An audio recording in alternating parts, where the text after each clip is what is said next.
humans speaking to each other. It is a language that is written as well as spoken, and only about 100 people now teach that language. And if you want to see this, at Shanxi Normal University, the Women's Museum has powerful examples of Nushu. So relational analysis actually comes before Marx. It comes centuries and centuries ago as people wanted to understand the relationship they have as women, as working class and peasants. They had to try and understand why they're in a position of less power. So relational analysis reminds us that even seemingly simple things are connected to relations of dominance and subordination and to struggles against that. Let me give an example of this. When I was typing this in my computer, I walked into my office, the teacher education building at the University of Wisconsin.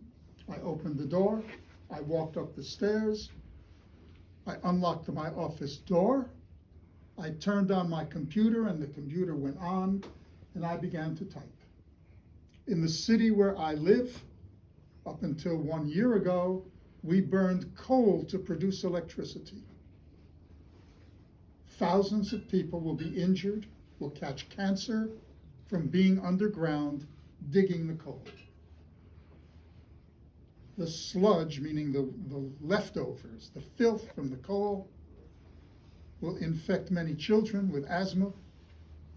And whether I like it or not, for me to type this, I had an anonymous but very real relationship with the miners who dug the coal and to their children who became ill. Am I clear?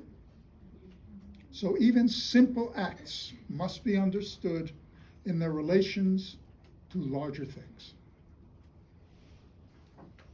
But there's also the issue of repositioning.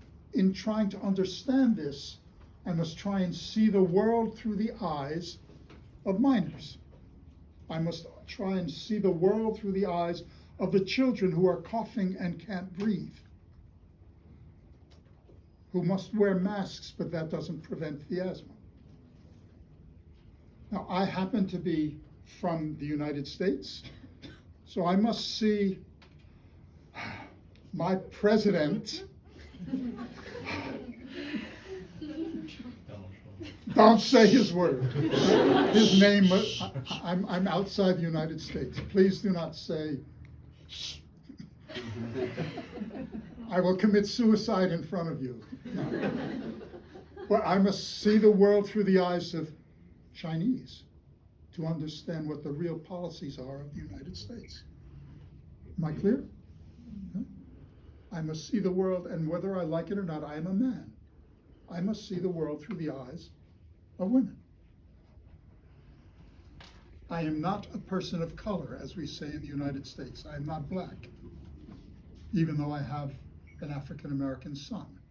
I must see the world through his eyes, because their positioning is very different than mine. That's why I gave the example of Nushu. That to me is just as important. I must see the world through the history of women talking back in this nation and so many other nations. All right?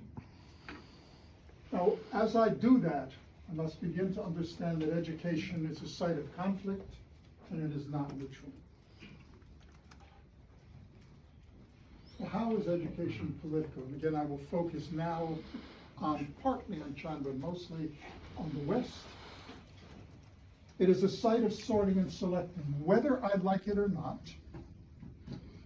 If I look at the examinations to get into Beisheda or into the University of Wisconsin in the United States, I can predict how well a left-behind child whose parents are building the buildings in Beijing, but the child is left at home with the grandparents in the rural areas, I can predict within one standard deviation who will pass the examination and who will not.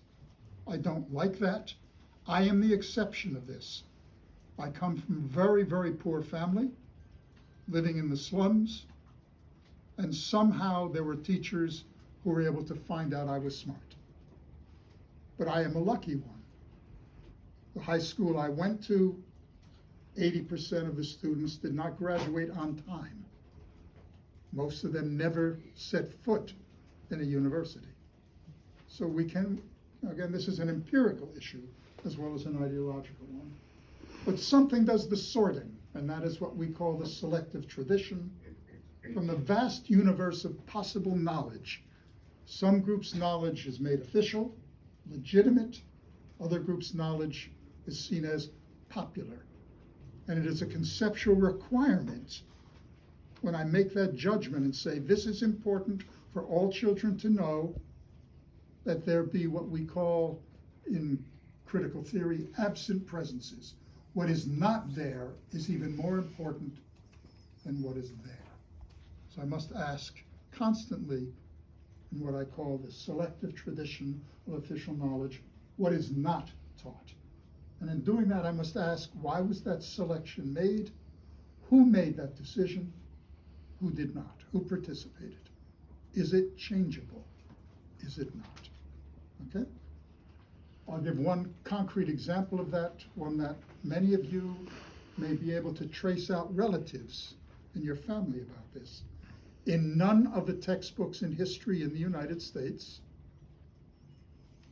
never in the history of textbooks in the United States, is there any mention that when the United States built its first railroad that went from the west to the east and east to the west, from New York to California, that 80% of the workers on that railroad were Chinese immigrants.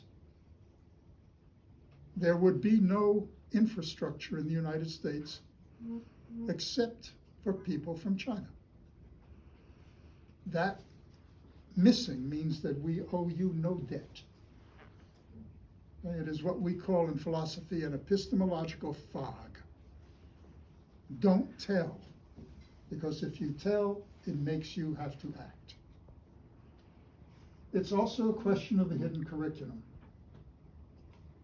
The norms and values that we teach are actually sometimes even more important than the content itself. So I became very good when I was in secondary school, and I was bored all the time of looking straight ahead and pretending that I was interested. And if I go on for too long and make myself boring today, you will look politely, but your email will be on those computers. So there's hidden forms about our identities that are taught very effectively and often differentially. Young women are taught in most schools in most nations that they don't belong in calculus, that they are not part of the gaming culture that brings us high profits in video gaming. Okay? It's also a question of who does the teaching, whether we like it or not. The vast majority of teachers in this nation, as well as others, are women. Any occupation that is women's work gets less pay, over time, less respect, and less autonomy. The state intervenes, and it is blamed. Then there's the realities of budgets and bureaucracy. That's straightforward. National agendas and priorities. An example would be in China, the movement of many university graduates to the rural areas. Then a very difficult issue. So as we go through these, there's the reception and this understanding of these decisions. As things from the state come down, what happens to them? Do people follow them? Do they not? People, as I mentioned, are not puppets. Okay? They do not necessarily follow. They do what Basil Bernstein calls reconceptualizing and revisiting these things. And then finally, as we talk about this, whose voices are heard? In the United States, capital is heard powerfully. Working class people are not heard. the media never interview teachers. Teachers are